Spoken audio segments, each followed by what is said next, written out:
She suffers from such a rare disorder of being unable to just be a human. I mean, when I listen to Meghan, I am just reminded that there's nothing authentic there. You're never going to convince anyone that you're authentic. I'm working so hard. Is she really? Why does she struggle so much when she can't even act like herself? And she is exhausting. You are not a successful female entrepreneur. I can list more fails on both of my hands. She has done the world premiere episode of actually being on someone else's podcast. Yo, listen up. Meghan Markle's latest appearance on the Jamie Kern Lima Show podcast is straight up buzzing across social media, people. This was hyped as her most raw and authentic interview yet. No makeup, no script, just the Duchess of Sussex supposedly bearing her soul to the world. The streets are talking loud about this one. Markle promised fans an unfiltered glimpse behind the royal curtain, claiming she's finally letting the public see the real her. But hold up, is this actually genuine vulnerability or just another calculated PR move from the Duchess playbook? Everyone's choosing sides on this drama right now. I'm so grateful you're here. Yes. It's gonna be fun. Hi, crew. You made me cry. Good thing I have no makeup on. You look so pretty. I have not done a show with no makeup since my 1,000 QVC shows. Do you think I have? I've never seen someone that struggles to just give us one strip of authenticity. But check this. The internet is completely divided on this one. Is this really a raw glimpse into her heart, or just a masterclass in what I'm calling the Meghan show? Critics are going in, saying her tearful moments and that carefully curated realness feel mad staged for the cameras. The social media streets are absolutely buzzing that her emotions seem scripted for maximum impact. People are calling out how convenient it is that she's showing vulnerability exactly when her new brand needs publicity. The timing has got everyone side-eyeing her intentions, with commenters pointing out how her authentic tears came right on cue. Wild, right? Thank you for trusting me with your first ever podcast and with your friendship. Yeah. Means a lot, Jamie. Thank you. Yeah. I'm a very accepting person. Truly, I want to like something about her. I'm searching for something to like about her, and it's so hard. I'm telling you, users on X absolutely dragged her, calling the whole thing a performance for sympathy, and accusing her of orchestrating vulnerability just to boost her brand. Some internet detectives even pulled receipts from her history of polished media moments like that Archetypes podcast, which got slammed as being over-rehearsed despite all those promises of being unfiltered and real. You had to tell us at the Time 100 thing that she's the happiest she's ever been. How many people do you know have to convince you that they're the happiest that they've ever been in their life? This is all just Meghan Markle's stage. We're expected to buy it. She wants us to believe that she went from being a D-list actress from a show that nobody that I know watched, Suits, okay, to becoming Martha Stewart in 3 years. Now peep this tea. Meghan opened up about her lifestyle brand, American Riviera Orchard, and motherhood, sharing that she writes nightly emails to her kids, Archie and Lilibet, even reading one emotional letter on air. Her voice straight up quivered and she wiped tears while laughing. This is why it's nice not to have makeup on. Host Jamie Kern Lima immediately hailed it as raw and soul-filling, but skeptics weren't buying what she was selling, not for a second. People online immediately clocked the convenient timing of those tears and how they perfectly aligned with her brand launch. Even the no makeup look had folks questioning if it was actually a carefully crafted natural glam by professional makeup artists. So beautiful, or so calculated. So beautiful. Oh, I wasn't expecting that one. Sure you were. Yeah, it's just so great. This is why it's so nice to not have makeup on. Thank you. The one thing she is dying to sell to us is relatability. The one thing she is dying for more than anything is for us to love her. And she can't get it across the finish line. Listen, the Daily Mail didn't hold back at all, citing royal commentator Alexander Lerman, who straight up called the display despicable and pathetic, suggesting Meghan's tears were nothing but a desperate bid to stay relevant in the media. On X, users were merciless, labeling her emotions crocodile tears, and pointing to her precise delivery and that convenient absence of makeup as straight-up evidence of a rehearsed act. The comments section was on fire with takes like, "People are saying everything in this interview was forced and staged, especially with how the host Jamie was acting so strange, fake and robotic." You? And are you okay? That's so kind. I am. I'm better than okay. How are you? I know you always make it about me. Your husband just shared publicly. I'm so happy for my wife and fully support absolutely everything she's done and continues to do. When did he say that? This week. It's everywhere in the press. Yeah, it's beautiful. That's sweet. Harry, again, find your balls. And trust me, not everyone's buying the vulnerability act.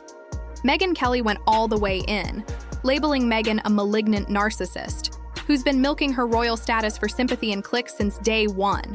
Social media absolutely piled on, joking about her vision board starring Prince Harry or tallying how often she says me in speeches. Apparently the count is off the charts. Word on the street is she had allegedly told people previously that she was going to go after Harry even before she met him. These receipts got people questioning everything about their fairy tale romance. The internet doesn't forget, and they're bringing up all the old clips showing contradictions in her story. The streets are buzzing with theories about her master plan. But she said she was in the trenches. She alludes to being in the trenches when she was in the British royal family. UK outlets like the Daily Telegraph didn't pull any punches, slamming the White podcast as queasy and self-obsessed, arguing Meghan's ego completely overshadows her content. Let me spill all the tea on Meghan's podcasting journey. It began with a splashy $20 million Spotify deal back in 2020 to produce uplifting content that would elevate voices. The result was Archetypes, a 12-episode series launched in 2022, exploring stereotypes against women and featuring A-listers like Serena Williams and Mariah Carey. But insiders say the original pitch was way different from what got delivered, with Spotify execs reportedly disappointed by how much the show centered on Meghan rather than her guests. The whole thing was supposed to be groundbreaking, but critics say it was just groundbreaking her bank account. It flopped really hard despite Spotify trying to push it, and they realized that these two don't really want to work, okay? The shine faded fast. Critics absolutely panned it as self-indulgent, with The Independent's Olivia Ped calling it the most self-congratulatory 57 minutes of audio you'll hear all year. She went in on Meghan for making every topic somehow circle back to her own experiences rather than truly exploring the issues. Industry insiders whispered that Spotify expected something revolutionary, but got a vanity project instead. So the rest of their deal, there was no use, there was no money in it. What happened to Spotify? The critics were horrible about With Love, Meghan. You sold inventory that you didn't have on asever.com. People are still waiting for their refunds. Users on X echoed this sentiment hard, with some calling it woke nonsense, and Meghan talking about Meghan, while others like Reddit fans appreciated its feminist themes, but had to admit it felt staged. AF! The discourse online got heated, with fan battles breaking out in comment sections everywhere. Some defenders argued the criticism was just more evidence of media bias against her, while detractors pulled timestamps of how many minutes she spoke versus her guests. The receipts don't lie. When Spotify axed the deal in June 2023, the streets erupted with "I told you so" takes from both sides. Industry sources leaked that the streaming giant expected bigger numbers for that $20 million investment, but the audience just wasn't showing up like they projected. Makeup, that had to be an intentional that's move. another thing, and it's bullshit. She had the hair blown out. It was perfect. I do not believe that she was makeup free there. She didn't have eye makeup on, which is a different thing. But that's her being relatable, Dave. Yeah, She's right. relatable, The you intentional see? relatable. Yeah. Editing all the time-coded notes for season 2 of With Love, Meghan, and then being in edits for the podcast and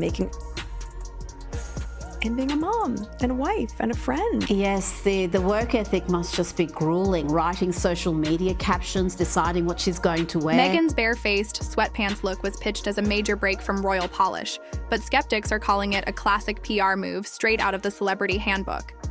Fans are mocking the no-filter branding, suspecting her team crafted that natural glow for maximum relatability while still looking flawless. Social media detectives pointed out how even her casual look seemed perfectly curated. The ideal messy bun, the expensive simple loungewear that costs more than most people's rent, and that bare skin that makeup artists say likely had. Plenty of prep and subtle products. One commenter straight up dragged her. Hard to relate when all you do is talk about how great you are and how great everything you do is, while pretending to be just like us in your $600 casual sweater. The streets aren't fooled by this calculated attempt at being relatable.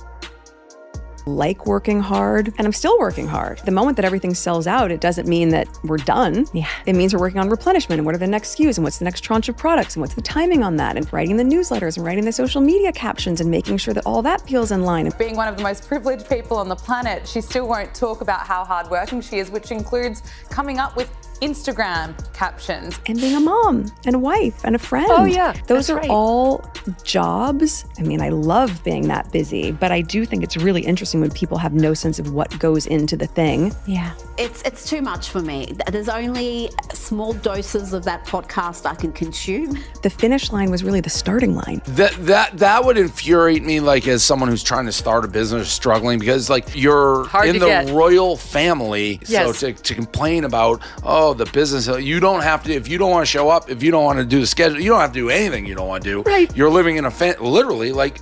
Now get this. Meghan's podcast comments about working hard sparked fresh backlash across social media. She detailed her packed schedule managing American Riviera Orchard product launches, writing newsletters, planning social media, editing her Netflix show, and balancing roles as a mom, wife, and friend, saying, "I love being that busy," but lamenting that people don't see the effort. People online went ballistic, pointing out the army of nannies, assistants, chefs, and staff that most working moms don't have access to. The disconnect between her struggle and reality had commenters sharing their actual working mom schedules, with no help and calling her completely out of touch with everyday people's lives. The audacity to complain while living in a Montecito mansion had the internet fuming. Does she work hard? Well, according to their tax documents, they work 1 hour a week for a week. I think you did It's very just too well painful. lasting that long. I mean, it is so. That is enough to make you go to the toilet. I've got to say, it is revolting.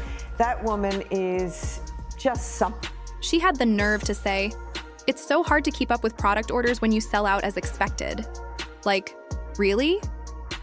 Host Jamie Kern Lima praised her hustle, noting her projects are blossoming, but critics Megyn Kelly and Barstool Sports' Dave Portnoy called her out, saying her complaints are tone-deaf AF.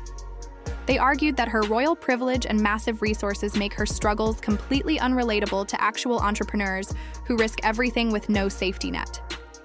She can't fail, Portnoy said, pointing out that most entrepreneurs don't have her connections, wealth, or famous name to fall back on. The streets are talking about how she's playing entrepreneur on easy mode while acting like she's grinding like the rest of us. The disconnect is real, and people aren't having it. I can't have someone marry into the royal family and then be like, woe is me, of all these attention or whatever you're getting from being, it's no kidding. It's the royal family. I can't believe I'm not getting paid for Yeah, this. all this stuff. And then didn't they renounce their royalty, but they still want the royalty?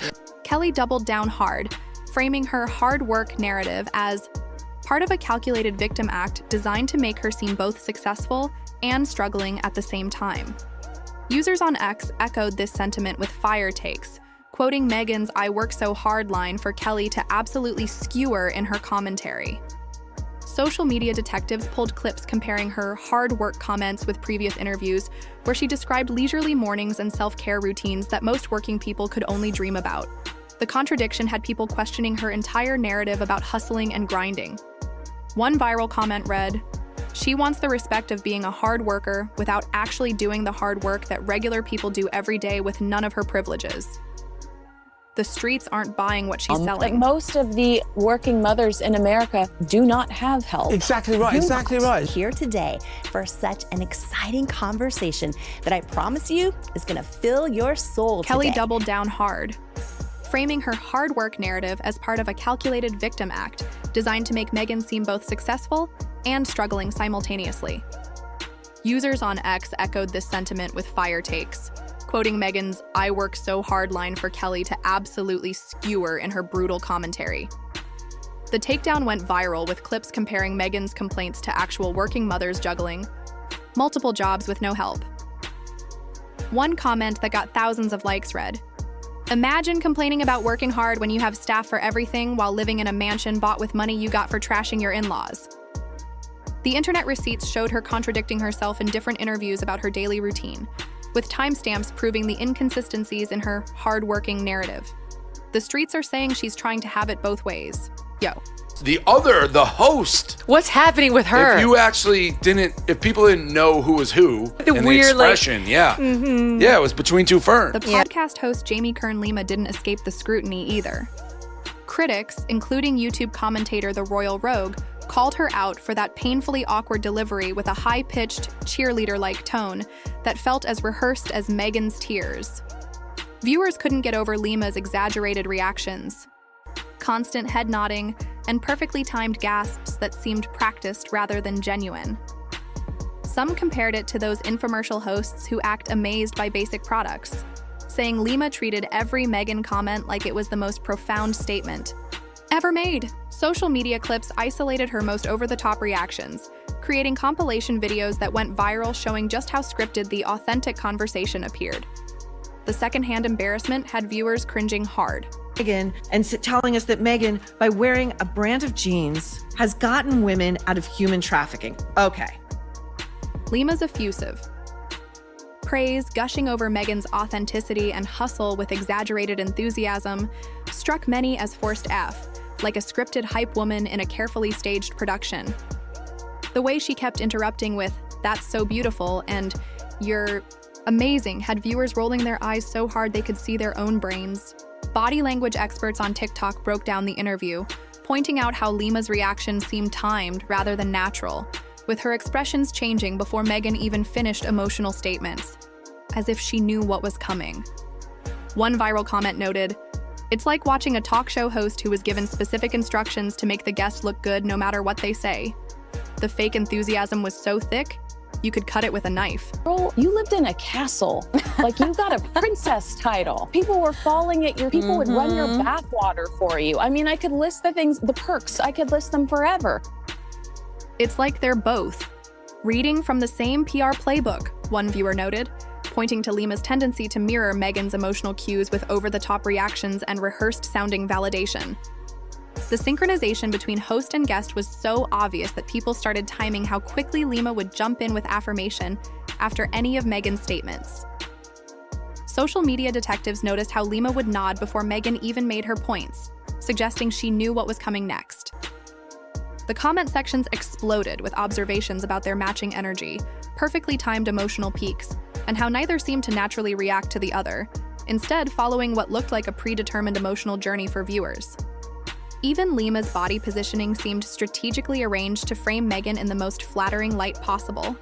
Guests to a beautiful California estate, which is where she cooks and she gardens and she hosts trips. I guess now she's going to be Martha Stewart. Ex-users dragged Lima, saying her overly enthusiastic vibe made the episode feel more like a performance than a conversation. The consensus? Lima's try-hard sincerity might be as calculated as the Duchess's no-makeup glow, leaving listeners cringing at the duo's synchronized show. People pointed out how neither woman seemed to actually listen to the other, instead waiting for their turn to deliver what felt like pre-written lines. Media trainers on TikTok used clips from the interview to demonstrate what they called artificial conversation patterns, where responses don't organically flow from what was just said. One popular comment said, "Or maybe this is just how billionaires women act when they're trying to convince regular people they're relatable." The fake vibes were off the charts and had everyone talking about how manufactured the whole authentic conversation really was. Let's make a show. Let's go. Y'all won't believe this tea. Celebrity chef Jameson Stocks, who's cooked for King Charles himself, ignited a firestorm by absolutely slamming Meghan's Netflix series With Love, Meghan as terrible and painful to watch for its sluggish pace and lethargic feel. Stocks, 41, claimed he rejected a Netflix offer to consult on the show, sensing it would be forced and fake. "Let's make a show," he told the New York Post, adding that Netflix sent a lawyer's letter threatening legal action after his comments, which he dismissed as nonsense, doubling down with, "I don't think she can cook." Shots fired. Stocks urged Meghan to return to acting, calling her quite a good actress who should stick to what she does best. Netflix officially denied the legal threat, but industry insiders whisper that his comments hit too close to home about the show's authenticity problems. The chef's tea spill got the streets buzzing about what really goes on behind the scenes. Because she can't even act like herself. The critics and reviewers absolutely torched the show, calling it a hollow ego trip that wasted viewers' time. Variety didn't hold back, calling it a Montecito ego trip not worth taking, and accusing Meghan of forcing guests to praise her first in a forced march of self-love. The Independent went even harder, labeling it gormless, pointless, and an exercise in narcissism, mocking moments like Meghan calling a cake she before whispering, "Good night, sweetheart," as it went into the oven. Social media exploded with reaction videos to these bizarre moments, with viewers unable to believe the level of self-importance on display.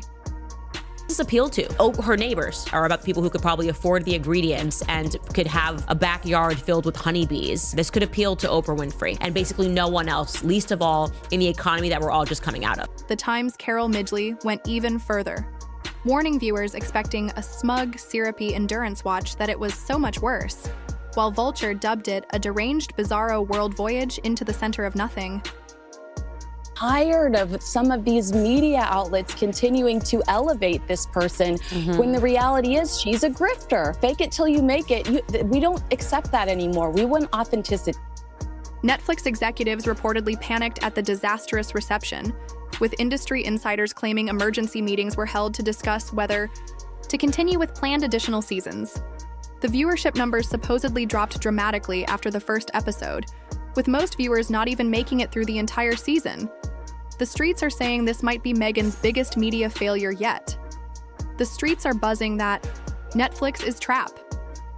In a multi-project deal, while viewership numbers are so low, they're reportedly being kept under wraps.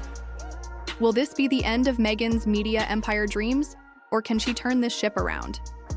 Stay locked in for all the updates as this drama continues to unfold.